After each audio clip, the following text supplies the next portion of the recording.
Welcome back to It Is Also Written Ministry, Part 5 of Behold, I Make All Things New. You recall last time that we dissected the two groups, Jewish and Christian, how God has progressively advanced the understanding of those that would embrace the seed of Abraham. And we noticed that through faith, this is accomplished by believing the work of Christ which he did on the cross by his death, burial, and resurrection. And Jesus re-emphasized the idea that when he had met Nathanael, and Nathanael came to him, and Jesus looked at him and said, "A true Jew indeed." Jesus now is delineating, he's identifying the fact that there is a Jew in the flesh and a Jew in the spirit.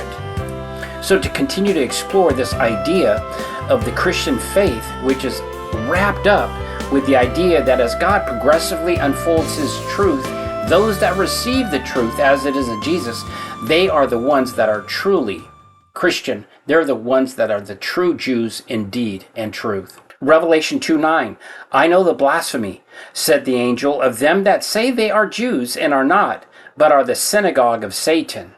Though the early Christian church was made up purely of Jews, yet as they began to be called Christians, the new Jewish sect, in contradistinction to Jews, the old Jewish sect, they gradually lost their racial distinctiveness until finally they altogether ceased to be called Jews, whereas throughout the centuries, the non-Christian Jews have preserved intact their racial identity.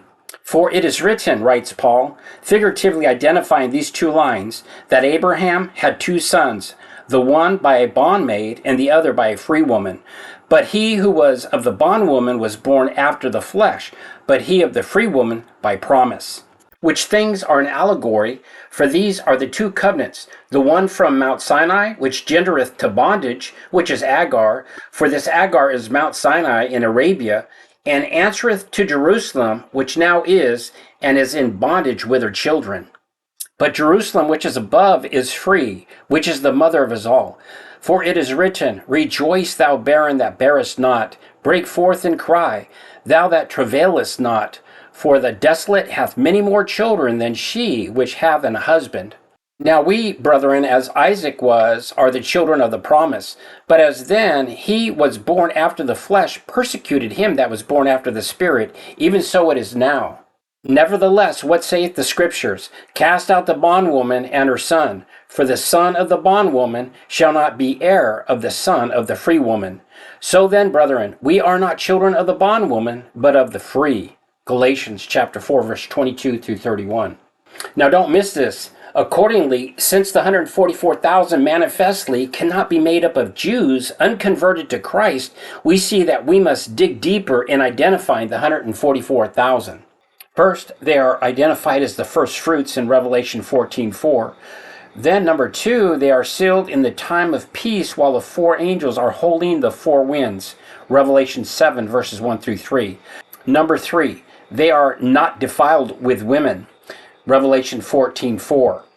And number 4, they have in their mouths no guile. Verse 3. 5, they stand with the Lamb on Mount Zion and follow him wheresoever he goes. Verses 1 and 4. Number 6, they have the Father's name written in their foreheads. Verse 1.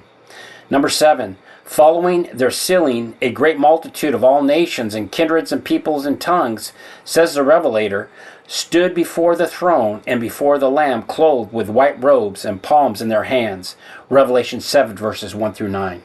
So in light of these 7 facts, the identity of the mission of the 144,000 becomes certain. So the mere fact in itself that they are first fruits does not give us the right to conclude that they were sealed during the earliest part of human history. Indeed, their being Israelites, descendants of Jacob, positively precludes their having been sealed in the time of either Adam to Noah or of Noah to Jacob before Israel was born. Neither could they have been sealed during the 3.5 years of Christ's personal ministry on earth. If that suggests itself as a positive time, for Christ himself and all of his followers at that time were persecuted, and many of them were put to death, whereas during the sealing time of the 144,000, the four winds figurative of all the nations scattered to the four corners of the earth are not permitted to blow to hurt anything at that time. Revelation 7:1. And as during the sealing period, the nations are restrained from obstructing the sealing of the righteous and the four angels, Revelation 7:2, and are commanded not to hurt the wicked, and we see that the 144,000 are sealed in the time of peace, not though in a time of peace among the nations themselves, but rather in a time during which neither the nations are permitted to persecute the church, those who are being sealed, nor the angels permitted to hurt the wicked. This condition, however, being contrary to that which exists in the days of the apostles, when both the Romans and the Jews persecuted the Christians, and when God took the life of Ananias and Sapphira and brought destruction upon Jerusalem, no one consequently can honestly conclude that the 144,000 were sealed at that time. Neither could they be, as some think, those who arose from their graves when Christ yielded up the ghost. Matthew 27 verses 50, 52, and 53. For besides the reason already given, the angels came from the east, not to call them from their graves, but to seal them in their foreheads. Revelation chapter 7 verses 3 and 4. The Revelator, moreover, was told that the things about which he was to write were to be hereafter. Revelation 4:1, that is after 96 AD, when he had the vision. And furthermore, the sealing of the 144,000 takes place in the period of the sixth seal, just prior to the opening of the seventh seal, shortly before the end of all things. And still further, instead of being called firstborn, they are called firstfruits, a designation which shows that they are of the first fruits of the harvest. As all the books of the Bible meet and end in the Revelation, the sealing of the 144,000 must as a result find its completement in the writings of the prophets. And as nowhere but in Ezekiel chapter 9 is found an event analogous to that of Revelation 7, it follows that the making and the marking and sealing are identical, both of which are to separate the wicked from the righteous, the angels in the former smiting all who have not the mark, the angel in the latter hurting all who have not the seal. The fact, therefore, that at no time in church history, save in Noah's day, has God destroyed all the wicked and preserved only the righteous, and conclusive evidence in the proof that the marking or sealing of the 144,000 is yet incomplete. Plainly then, among God's people, those who fail to receive the seal are, in the figure of the parable, represented by tares, and are appointed unto destruction, whereas those who receive the seal and who escape the destruction are symbolized by wheat, and are destined for the barn, that is the kingdom, Matthew 13:30. As the tares and the wheat are to grow together until the harvest, and as the harvest is the end of the world, Matthew 13:30, and verse 39. Obviously, the 144,000 are called the first fruits because they are the class of saints, that is wheat, first to be separated from the tares. They are, moreover, a class not defiled with women. And according to Revelation chapter 7, the 144,000 are of the 12 tribes, Israel and Judah, not of the Gentiles.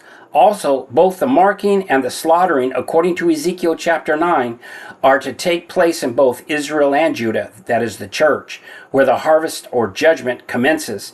And if the judgment, asks the apostle, first begins at us, what shall be the end of them who obey not the gospel of God? 1 Peter 4:17. In the cumulative light focusing to this point, the 144,000, that is the first fruits, stand forth clearly as Christian Jews who are found in the church at the commencement of the harvest. In this respect, they are not defiled with women. They have, in other words, from their birth been God's people, the Jews, not defiled with the heathen worship. They follow the Lamb wheresoever he goes, with the result that when he stands on Mount Zion, they too stand there. And further, the fact that these are they which were not defiled with women, and they are virgins, and that they are the servants of our God, clearly implies that they are to gather a class defiled with women, a second fruit. This class of saints must be those who have at one time been married to some unchristian mistress, a heathen church, and who consequently are not descendants of either Jacob or the Christian church. So there are to be two harvests, one from the church and one from the world. The record of the former mentions only Israel, the 144,000, those not defiled with women, though it does not say that there may not be others, while the record of the latter, however, definitely embraces a great multitude from all nations, which must necessarily be both of undefiled and defiled ones, Jews and Gentiles. Thus, after the sealing of the 144,000, the firstfruits, come the great multitude from all nations. And the latter can logically only be called the second fruits. Otherwise, the 144,000 cannot be called the firstfruits. For where there is no second, there could be no first. And the firstfruits, the 144,000, being living saints, so also, therefore, are the second fruits, the great multitude. The firstfruits, moreover, being compared to the firstborn, the priests are therefore the ministers, the servants of God, and those who are to bring in the second fruits. Prophesying of the separation of the one and of the ingathering of the other, Isaiah addresses, "For by fire and by a sword will the Lord plead with all flesh, and the slain of the Lord shall be many. And I will set a sign among them, and I will send those that escape of them unto the nations, to Tarshish, Pul, and to Lud, that draw the bow, to Tubal, and to Javan, to the islands afar off, that have not heard my fame, neither have they seen my glory. And they shall declare my glory among the Gentiles. And they shall bring all your brethren for an offering unto the Lord out of all nations, upon horses, and in chariots, and in litters, and upon mules, and upon swift beasts, to my holy mountain Jerusalem, saith the Lord, as the children of Israel bring an offering in a clean vessel into the house of the Lord." Note that those who escape the slaughter of the Lord are sent to proclaim his fame and to show forth his glory among the Gentiles. And they shall bring all their brethren for an offering unto the Lord out of all nations. They shall, in other words, preach the gospel of the kingdom in all the world for a witness unto all nations, and then shall the end come. Matthew 24:14. This great work, which no others have ever been able to accomplish, these escaped ones will, because in their mouth is found no guile. The fact that the 144,000 are without guile in their mouths shows that, as servants of God, they have a message to proclaim, and that they are to be found blameless in their proclaiming of it. Speaking the truth, and nothing but the truth, they shall prosper wherever they go with the message, although they are sent with it when the winds are loosed and blowing. The angels holding back the winds at the four corners of the earth denotes that they are holding back some worldwide trouble which, should it break out while the church is in its Laodicean condition, would block the sealing. And from this fact, it follows that immediately after the 144,000 are sealed, the trouble will begin, signalizing the angels loosing the winds. With this trouble, such as never was since there was a nation, Daniel 12:1, the great multitude is to be brought face to face while being called out of Babylon, Revelation 18:4, into the kingdom.